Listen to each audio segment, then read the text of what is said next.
voici mon fils bien-aimé, en qui j'ai mis toute mon affection. Écoutez-le. C'est Jean le Baptiste qui dit ça. Parce qu'il a dit, la voix du Père se fait entendre. Je vous ai dit l'autre jour qu'il y avait eu 400 ans de silence. Le ciel s'ouvre, la colombe descend sur le Fils de Dieu et la voix de Dieu se fait entendre de nouveau. Et là,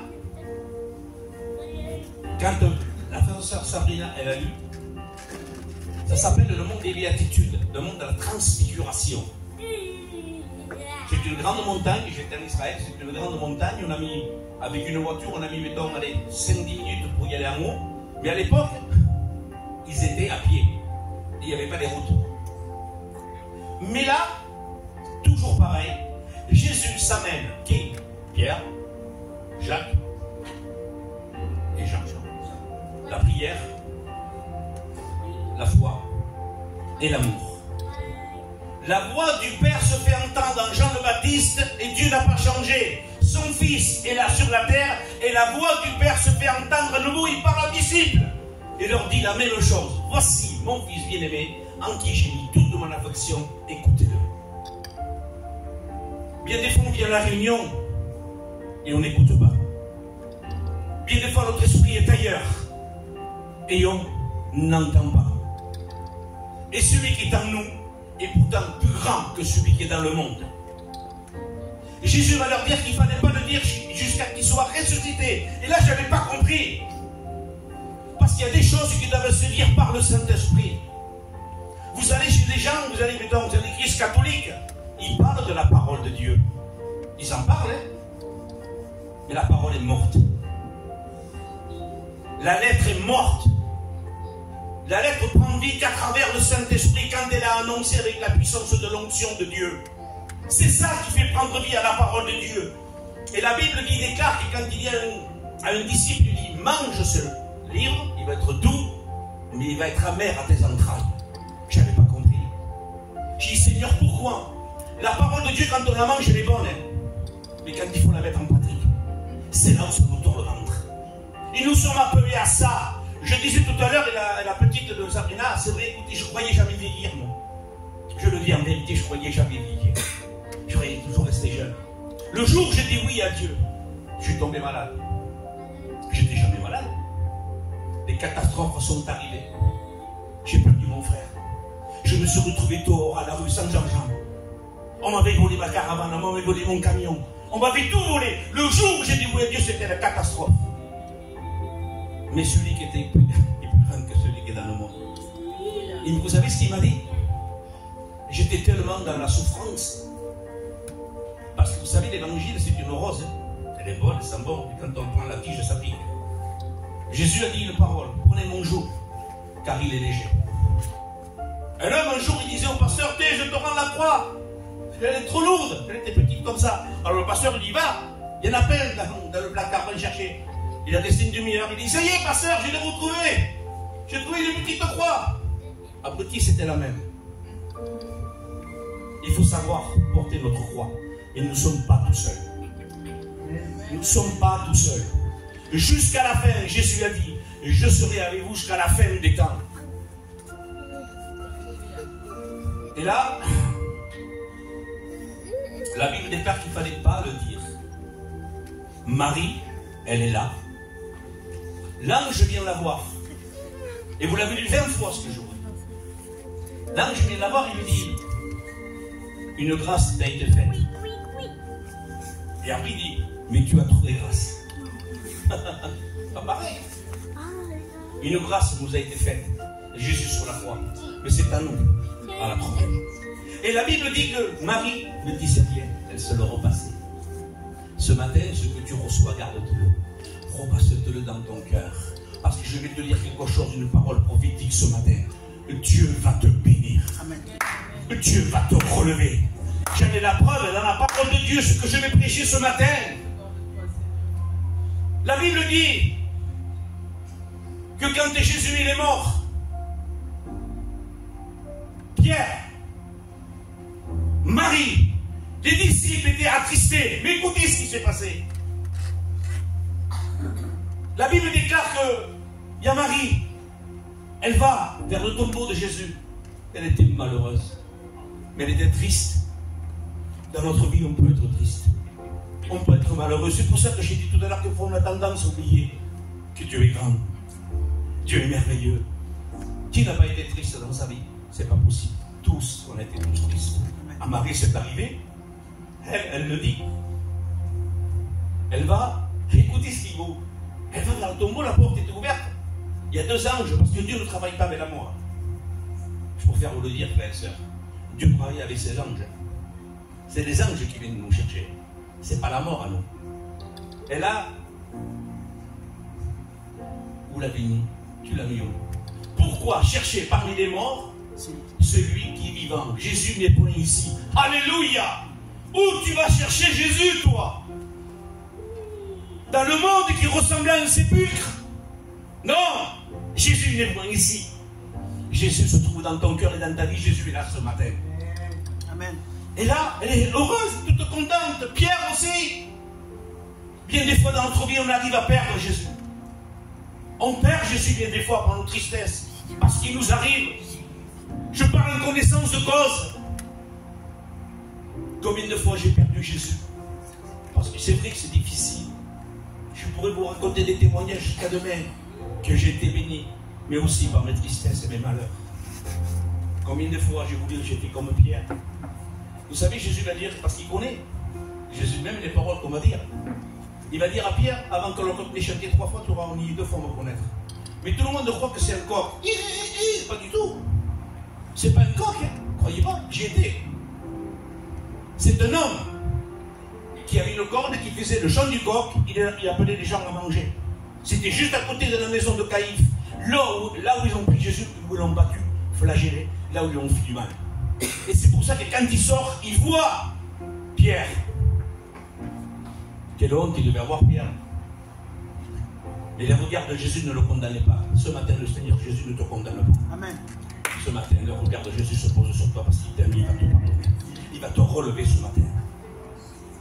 Marie est là, heureuse. Vous savez, quand on rencontre Jésus, ça vous l'a fait, ça me l'a fait. On a envie de crier que Jésus est vivant. Moi, sur le marché, on me prenait le fou. On m'appelait le fou. Je priais pour n'importe quoi, une mouche, un moustique, un arabe, un noir, un gitan. Je priais pour tout le monde. On m'appelait le fou de l'évangile. Mais malgré ma folie, Jésus me gardait, me bénissait. Je vous ai dit, j'ai vu des gens, moi. Les gens me poussaient. J'ai vu un petit bébé qui était comme ça, sa mère dit, monsieur, vous êtes Laurent, oui, vous pouvez prier pour mon bébé. Qu'est-ce qu'il a? Il avait plein de boutons partout. Et il y avait un témoin de Jéhovah à côté de moi. Un pasteur, soi-disant. J'ai dit, frère, on va prier. Il dit, ah, non. Je commence à prier pour le petit. Devant moi, devant lui, il est parti, le pasteur, il est parti. Les boutons ont disparu. C'est ça, le Dieu qui habite en nous. Pas qu'à moi, je dis qui habite en nous, c'est ce Dieu-là. Je veux que ce matin tu reconnaisses que Dieu est grand, que malgré nos problèmes, nos tristesses, il est là, il habite en toi, il est le grand, le fort, l'admirable, le redoutable. Rien ne peut contre lui, ni contre toi. C'est ce Dieu que je te prêche. Et la Bible déclare que Jean, quand Marie reçoit la vision du Messie, que c'est beau, elle va leur dire, hein, regardez l'orgueil de l'homme. Moi, je l'ai vu comme ça dans la Bible. Il m'a dit de vous dire, de le rejoindre en Galilée. Le Seigneur nous a dit on va le rejoindre dans les nuits du ciel. Il m'a dit de vous le dire, je vous le dis. Mais j'ai dit, c'est Seigneur, comment ça se fait que même Pierre est là, Jean, tous les apôtres, ils fait qu'avec Jésus, ils ne l'ont pas cru. Alors moi j'ai dit, Seigneur, c'est parce que c'est une femme. Et oui, moi je pense parce que c'était une femme. Ça c'est moi qui le pense. Mais Dieu va se servir de toi, ma soeur, là où il veut, quand il veut. Qui je suis, moi? Qui nous sommes, nous les hommes, pour dire à Dieu, tu bénis un tel et pas un tel? Tu bénis ma soeur et pas ma soeur, tu bénis mon frère et pas mon frère. C'est Dieu qui bénit. Amen. Qui commande ici, c'est le Saint-Esprit. Si je viens chez vous manger, et je commence, moi, par quoi je viens chez toi? Tu es mon cousin, on se connaît depuis tout petit. Et je commence à commander chez toi. Tu vas me dire, Laurent, c'est mon cousin, il est vieux. Et je reviens, je mange, je commande. Puis il dit, oh, Laurent, ici, c'est chez moi qui commande. C'est chez moi. Alors moi, frères et sœurs, laissons commander le Saint-Esprit. C'est lui qui veut te bénir, c'est pas moi. Je ne peux pas vous bénir. Je ne peux pas te guérir. Mais ce que je peux faire, je peux t'encourager. Comme je m'encourage en moi. Et là, Dieu nous a donné un rendez-vous, frères et sœurs. C'est pas en Galilée. C'est dans le ciel. Tout le monde croit que Jésus va revenir. Oui. Mais les morts en Christ ressusciteront les premiers. Et nous, on va rejoindre Jésus avec les morts qui vont mourir, qui vont ressusciter dans les cieux. Et là, c'est pas pareil. Et là, Jésus, pendant 40 jours, vous vous rendez compte, vous, pendant 40 jours, il est avec eux. Alors, je ne sais pas s'il a fait des miracles pendant qu'il était avec eux, je pense pas. Je ne l'ai pas lu toujours. Si jamais vous l'avez lu, dites-moi-le parce que je ne l'ai pas lu. Je n'ai pas vu Jésus pendant 40 jours, il est avec eux. Il mangeait avec eux. Même quand ils sont à la pêche, il revient avec le bateau, Jésus va dire, oh, jette ton filet du côté droit. La Bible déclare qu'ils ont attrapé 54 poissons. C'est marqué dans la parole de Dieu. Vous vous rendez compte? Nous, on n'obéit pas quelquefois à la parole de Dieu, mais les poissons qu'ils ont obéi. Il a dit, oh, poisson, 54 gros, rentrez dans le filet. Dieu t'appelle, rentre dans l'église, rentre dans le corps de Christ, parce que Jésus va te sauver, il va te tirer du filet, il va te sortir de ta boue, de ton coude, de ton péché, de ta misère. C'est ça notre Dieu que nous prêchons. Les poissons ont obéi. Et la Bible déclare qu'il y a eu Pierre. Écoutez Pierre, il devait faire les marchés, il devait être comme moi. Vous savez ce qu'il faisait? Il comptait. Il comptait les poissons. Je vais vous expliquer pourquoi je dis ça. Il comptait les poissons, il comptait les euros. Et la Bible déclare qu'il y avait Jésus, là, il faisait cuire. Il y avait déjà la marmite, je veux dire. Vous le savez. On est en français, c'est quoi on dit la zascoise. Comment on dit en français la zascoise? Les braises. Il y avait les braises, là, il y avait du poisson. Vous savez quoi? C'est déjà préparé la table dans le ciel. Et Jésus nous invite ce matin à manger à la table. Plus manger les miettes. On n'a plus le droit de manger les miettes. Il faut manger à la table. Il y a le gros pain. Et la Bible déclare que là, tout était préparé. Et lui, il commençait à compter les poissons. Et pourtant, il y avait le Fils de Dieu. Et la Bible déclare que là, Jésus dans une barque. Je vous le dis avant de dire ce que je veux vous dire. Jésus dans une barque. Et là, il y a une tempête qui se lève. Waouh! Une tempête. Et la Bible déclare que Jésus dormait. Moi, écoutez, je suis parti en Israël, je suis monté dans la barque. Je vous le promets, qu'un vent s'est levé. Le vent, il s'est levé. J'étais dans le bateau, je me suis accroché. La première fois, je le dis au nom de Jésus, c'est vrai, je me suis endormi. Le pasteur m'a dit, hé Jésus, nous périssons. J'ai fait ça pour rire. Et puis je m'appelle Jésus. Mais n'oubliez jamais une chose, que de Jésus, il y en aura plein, il n'y a qu'un Messie. Il est le Christ, il est le Fils de Dieu. Et là, la Bible déclare que Jésus, il le réveille. Mais il va leur dire une parole aux disciples. Mais écoutez bien, c'est toujours à Pierre et aux disciples qui étaient avec lui. Et ça arrive parce qu'on est des humains. Jésus va dire, homme de peu de foi, mais Jésus va les laisser faire d'abord. Jésus va les laisser faire par leurs propres moyens. Ici, nous avons des docteurs, des taxis, Dieu nous laisse faire. Et là, c'était des hommes de pêche, c'était un travail de nuit en plus. C'était des hommes de pêche. C'était des professionnels. Ils savaient, quand il y avait la tempête, comment réagir. Mais là, ils n'ont pas pu. Et je vais vous dire pourquoi ils n'ont pas pu avec la tempête. Parce que cette tempête, elle n'était pas naturelle. Jésus est réveillé, homme de peu de foi. Waouh! Et la Bible déclare, c'est toujours pour moi, c'est la Bible qui le dit. Il menaça la tempête. On menace une personne. On menace pas une tempête. Mais écoutez, ils sont dans là. Parce que quand il dit homme de peu de foi, je dis Seigneur, pourquoi homme de peu de foi? Quelque temps après dans la Bible, tu vois, un petit peu avant, Jésus guérit. Jésus relève l'affligé. Jésus, qu'est-ce qu'il fait? Les paralytiques qui se levaient, il ressuscite les morts. Il guérit la mère de Pierre. Homme de peu de foi, je suis avec vous. Vous n'avez pas vu les miracles que je suis capable de faire. Et encore, vous doutez. Tu as vu les choses de Dieu dans ta vie. Et encore ce matin, tu doutes de ce que Dieu peut faire pour toi. Nous sommes des êtres humains, c'est vrai, mais le doute qui vient, et ça ne vient pas de Dieu, le doute. C'est vrai que c'est long. Quand on prie, quand on jeûne, quand on veut quelque chose. Mais la patience, la Bible déclare que c'est un don de l'esprit. Je ne vais pas me le demander, moi, chaque fois que je lui demande, il me met des choses incroyables. Je le dis parce que c'est vrai. Alors la Bible déclare, ils sont là, ils disent, waouh, mais qui est cet homme? Mais vous vous rendez compte? Qui dit à la tempête d'arrêter, la pluie d'arrêter, tout redevient calme. C'est incroyable, frères et sœurs. C'est incroyable ce que Dieu peut faire dans ta vie. C'est incroyable ce que Dieu peut faire dans ta vie. Il a fait dans la mienne, il a calmé la tempête. Parce que le diable, il ne voulait pas faire tomber Jésus. Il sait qu'il ne pouvait pas. Mais il veut te faire tomber à toi de la barque. Il veut te faire tomber dans la bénédiction que Dieu veut te donner. Il s'est juré qu'il le ferait. Mais Jésus est apparu pour détruire les œuvres du diable. Et c'est celui qui vit en toi. Celui qui habite en nous, il est grand. J'ai tendance à l'oublier. Même eux, ils sont soufflés. Vous vous rendez compte, si vous dites à une tempête, arrête-toi, elle ne s'arrêtera jamais. Enfin, moi, j'ai demandé à Dieu, une fois, je le dis, un témoignage. Les gens, ils me disaient qu'il allait pleuvoir au marché. Et moi, dans mon cœur, je disais, Seigneur, je ne suis pas de parasol, je suis mort.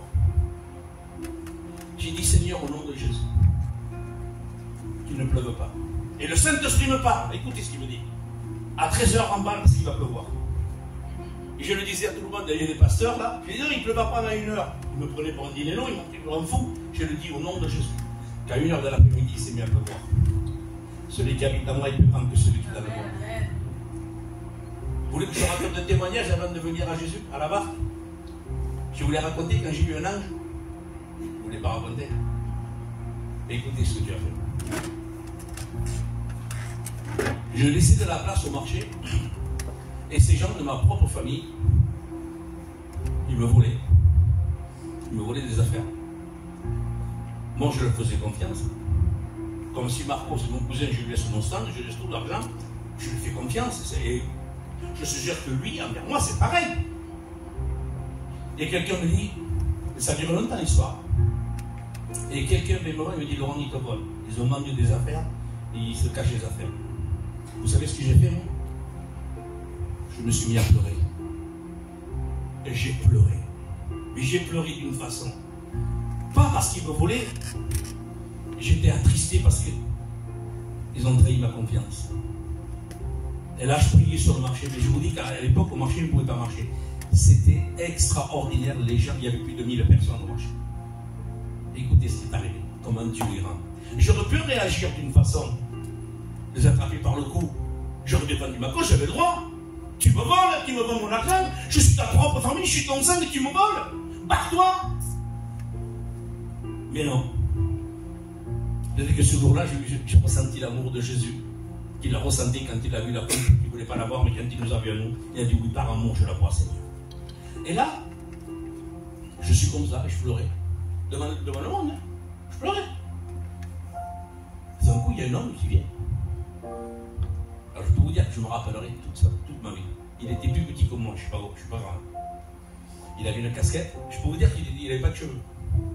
Il s'est gratté la tête, il s'est remis sa casquette, il avait une écharpe pareille que sa veste, il avait un pantalon bleu pétrole, il avait le faux plancher, il avait des chaussures, vous savez les chaussures de police qu'on avait avant, les noirs là. Je le regarde, il me fait. Moi je le regarde, il vient devant le stand. Il se baisse, mais il ne m'a pas quitté des yeux. Il savait aussi qu'il ne me quittait pas des yeux. Il fait ça, il me regardait, il tire les cartons, il me sort tout ce qu'ils ont volé. La personne qui était derrière, elle était comme ça. Elle disait, mais qui est cet homme? Et moi, j'étais souffert aussi, je n'avais pas vu me voler. Et là, il me fait, boum, il disparaît. Oh. Nous avons un Dieu grand, un Dieu tout-puissant. Et Dieu qui prend soin de nous. Et Dieu a fait ça parce que j'ai réagi comme lui voulait que je réagisse. Et la Bible déclare, ayez les sentiments qui étaient en Jésus. Et bien des fois je ne les ai pas. Quand il arrive là, dès qu'il met le pied sur la terre, Jésus, Vous le connaissez tous, ce démon de Gagara. Vous avez entendu prêcher. C'est un homme qui était dans les sépulcres, qui était dans la mort déjà. Personne ne pouvait les dompter. Personne. Et quand Jésus y vient, comme je disais l'autre jour, rien ne peut t'empêcher de venir au pied de Jésus, même si tu es possédé. Il pourrait contre toi le dire, quand ta volonté est là, Seigneur, je t'appartiens, je veux venir à toi. C'est ce qu'a fait le démon de Gagara. Mais écoutez, parce qu'il enchaînait des pieds, il enchaînait des mains. Le diable, c'est ce qu'il veut. Il veut t'enchaîner les mains. Tu sais pourquoi? Pour pas que tu touches les bénédictions que Dieu veut te donner. Il t'enchaîne des pieds. Tu sais pourquoi? Pour pas que tu marches dans les empreintes de Jésus. Alléluia. Mais cet homme, son besoin était tellement grand. Si tu as besoin ce matin, l'Esprit de Dieu est là. Il va te dire deux paroles. Je vais te dire les paroles qu'il va te dire. Et là, il vient à genoux devant le Messie. Jésus parle avec cet homme, soi-disant. Mais si vous regardez dans la parole de Dieu, c'est pour ça qu'il faut lire la Bible. Il dit, qui es-tu? Je suis. Ouais. Mais Jésus va lui répondre, qui es-tu? Qui êtes-vous? Et là, le démon, il répond, nous. Là, il parle au pluriel. Car nous sommes. Et là, nous sommes plusieurs. Et la Bible déclare que, bon, vous connaissez l'histoire, Jésus le libère. Et là, il y a des gens qui étaient là, qui levaient les pourceaux. Tous les pourceaux sont tombés. J'y étais d'abord à cet endroit aussi en Israël. Ils sont tombés du ravin, ils sont tombés dans l'eau. Mais là, il y a un truc qui m'a choqué. Seigneur, permets s'il te plaît que je te suive. Il était dans son bon sens, il était habillé. Vous savez la réponse de Jésus, qu'est-ce que c'était? Il lui dit non. Waouh! Non.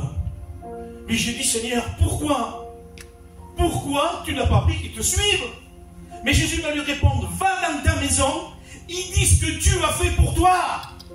Nous sommes appelés à ce que Dieu a fait en nous, dans notre maison d'abord. Avant d'éclairer tous les autres, soyez une bonne bougie à la maison.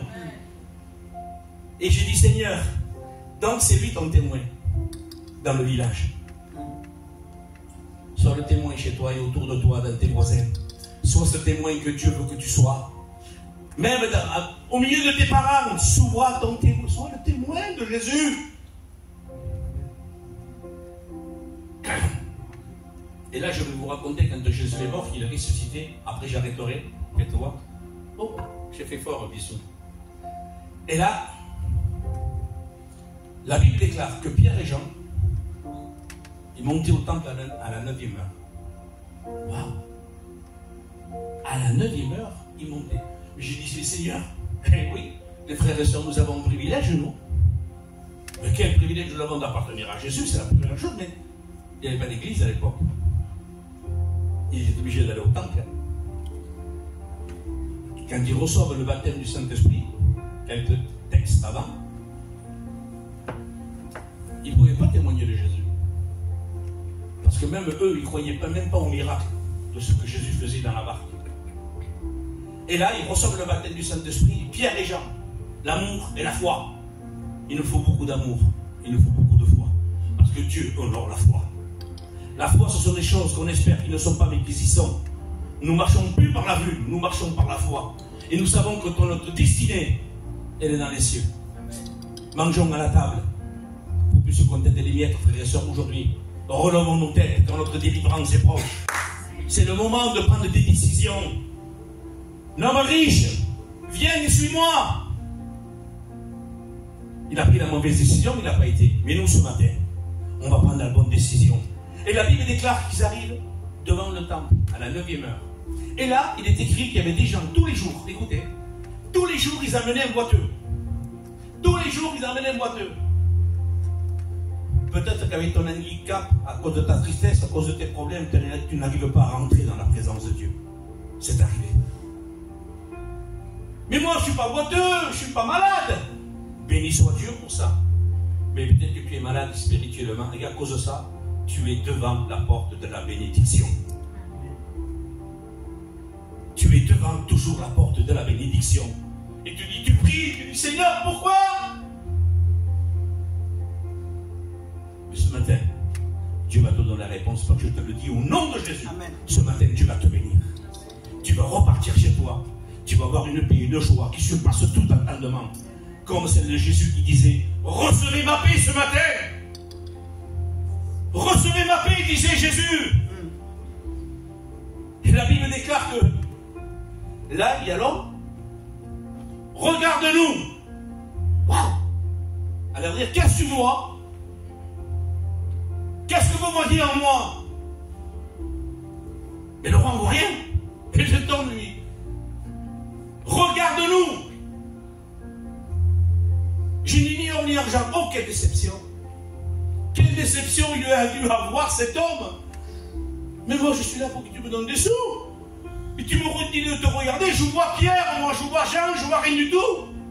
Et tu me dis que tu n'as ni or ni argent. Ne me parle même pas. Moi, je sais que j'aurais dit à cet homme-là. Mais il va lui dire quelque chose. Quelque chose d'invisible et qui habite en nous et qui est puissant. Qui transperce les murs, qui transperce les cieux. Il s'appelle le Saint-Esprit. Je te le donne au nom de Jésus, lève-toi. Il donne bon, la Bible déclare de la main droite, il l'a enlevé. Il s'y met à sauter et louer Dieu. C'est ce que Dieu veut ce matin. Il veut que tu te lèves et que tu pousses des cris de joie. Que ce matin Dieu va te bénir. Il est en train de te bénir. Ce matin Dieu est en train de te bénir. Je vous dis, si je sens la présence de Dieu, c'est parce que vous la sentez ce matin. Et c'est ça l'Esprit de Dieu. C'est l'union de l'amour. On est tous d'accord. C'est pour ça qu'il est là ce matin.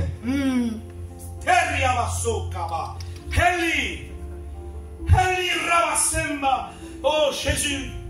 Et la Bible déclare que cet homme s'est élevé. Écoutez ce que je vous dis. Il rentre dans le temple. Ça y est, ce matin, rentre dans la bénédiction. Rentre dans la bénédiction ce matin. Viens rejoindre Jésus ce matin. Malgré nos problèmes, nous savons qu'il nous aime. Et moi je dis gloire à Dieu. Et cet homme, c'est beau, il avait 40 ans cet homme. Vous avez, quand je lis le texte, vous pouvez le lire chez vous. Tous les jours, il était devant. Vous ne croyez pas qu'il a dû rencontrer Jésus? Vous ne croyez pas que Jésus est passé devant?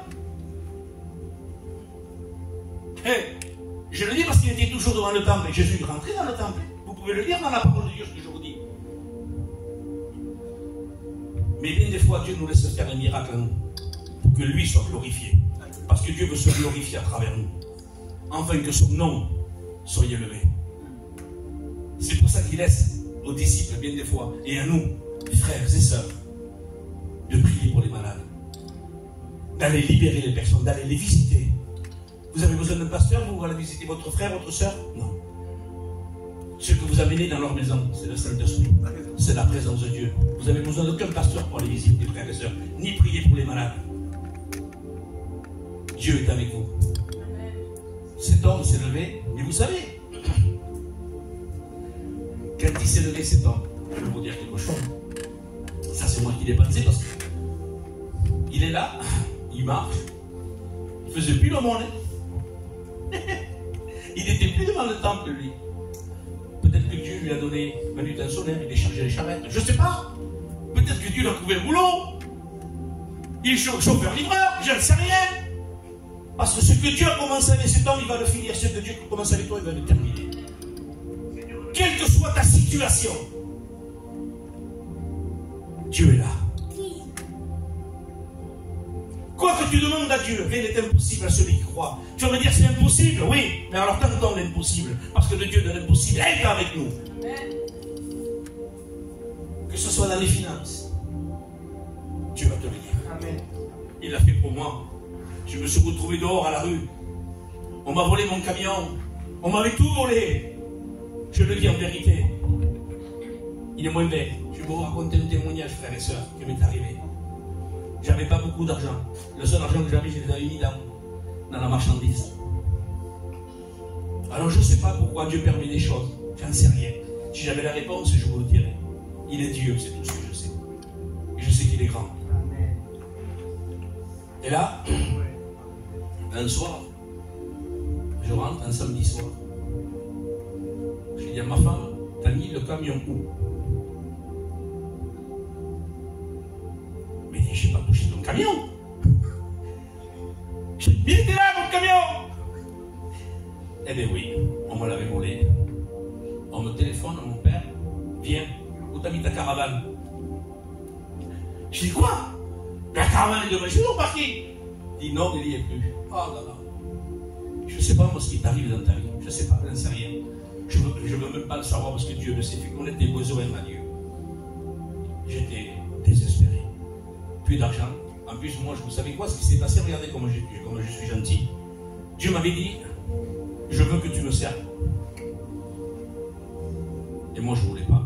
Comme maintenant, je ne veux pas prêcher. Je ne sais pas pourquoi. Et des moments, ma chère, je ne sais pas. Et c'est là où Dieu m'a fait voler ma caravane, parce que je voulais partir en voyage.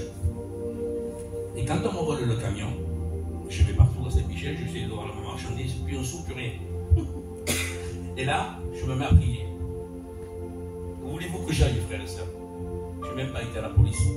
Je vous le dis en vérité. Je n'ai même pas été à la police. J'ai été voir le roi des rois, le grand policier qui me fait justice.